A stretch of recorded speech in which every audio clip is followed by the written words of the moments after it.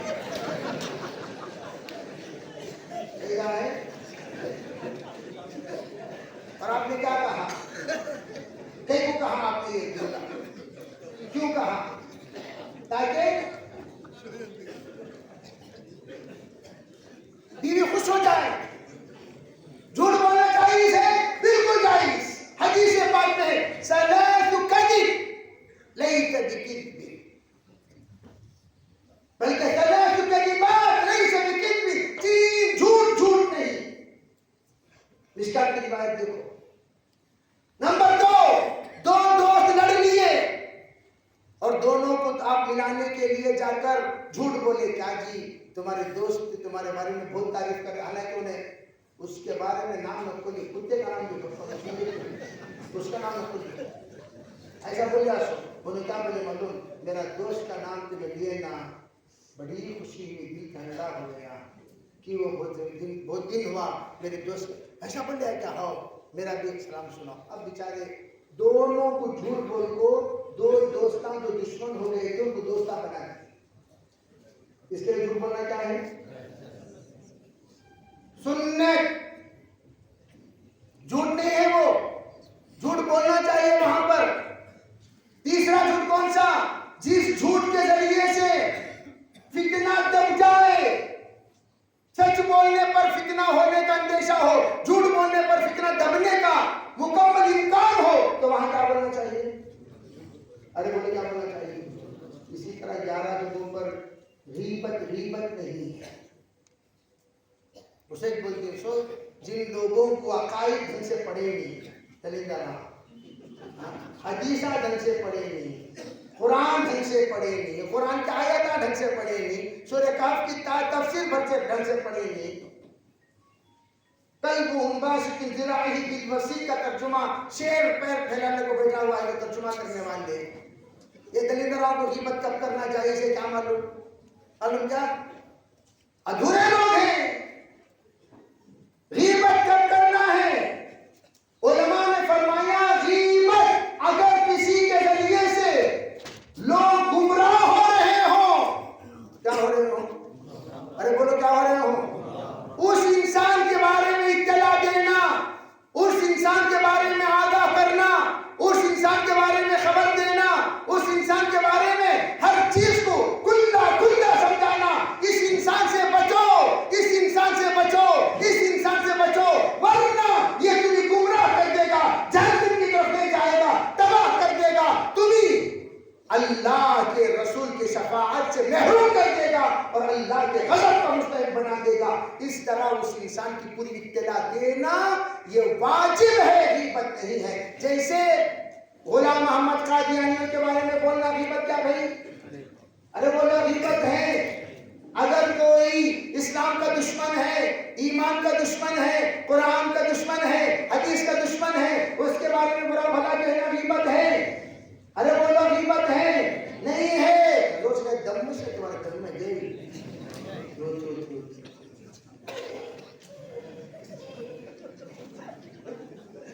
دم ضرور تعریف نہیں ہے. غیبت ہے کیا؟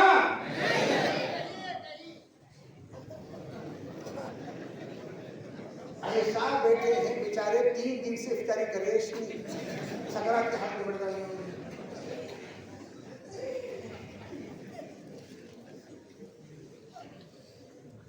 نہیں ہے تو دم سے بولو نا تاکہ تمہارے بازو میں بیٹھ کر سنے سکا ڈر کو ہے کو بولو تمہارا وظیفہ بند ہو جاتا.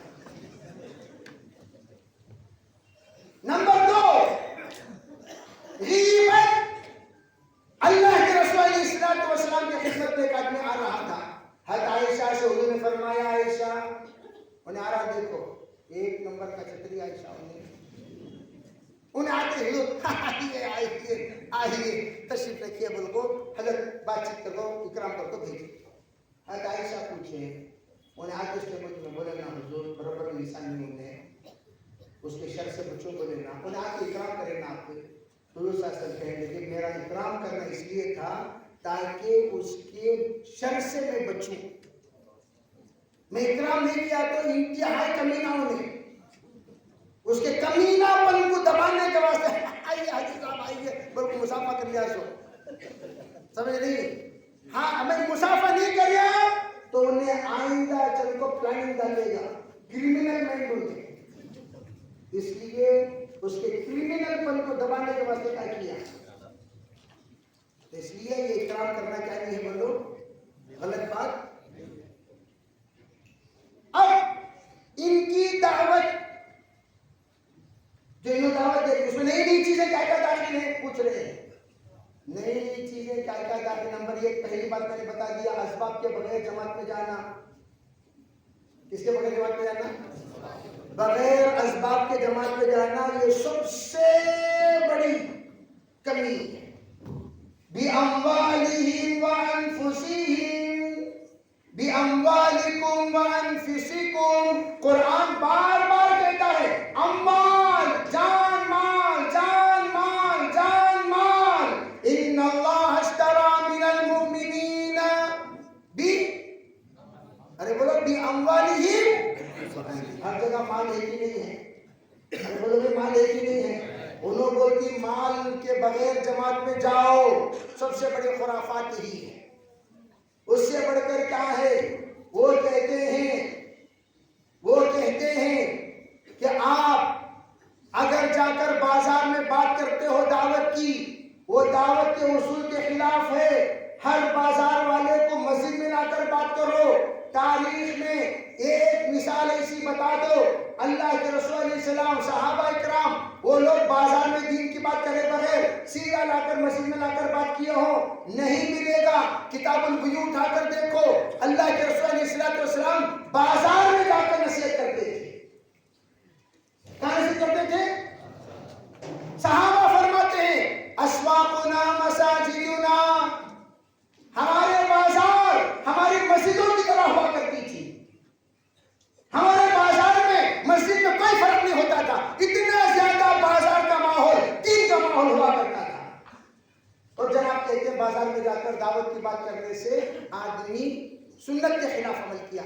اس طرح بہت ساری باتیں ہیں جو میں نے بڑی بڑی باتیں بتا دی آپ لوگوں کے ساتھ. اور ان کے عقائد فاسدہ کیا ہیں؟ سب سے بڑا عقیدہ ان کا یہ ہے انبیاء معصوم نہیں ہیں. انبیاء کیا نہیں ہیں؟ اللہ ارے بولو کیا نہیں ہے؟ معصوم کسے کہتے ہیں؟ انبیاء سے گناہ سرزد نہیں ہوتا ہم کہتے ہیں. انہوں کہتے ہیں انبیاء بھی گناہ کرتی ہیں.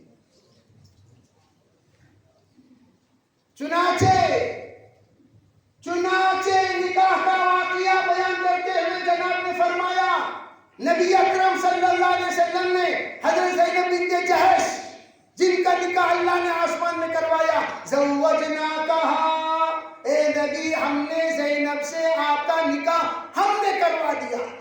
کہاں پر؟ ارے بولو کہاں کروایا؟ کس نے کروایا؟ اور اللہ نے اس کا اعلان زمین میں کرنے کو کہا. کیا کرنے کو کہا؟ اور زمین میں اس زمانے میں جو نکاح کا اعلان ہوتا تھا وہ کیسے ہوتا تھا؟ روٹی اور گوشت کا ولیمہ جس جگہ پر ہو اس کا چرچا پرچا خوب ہوتا تھا.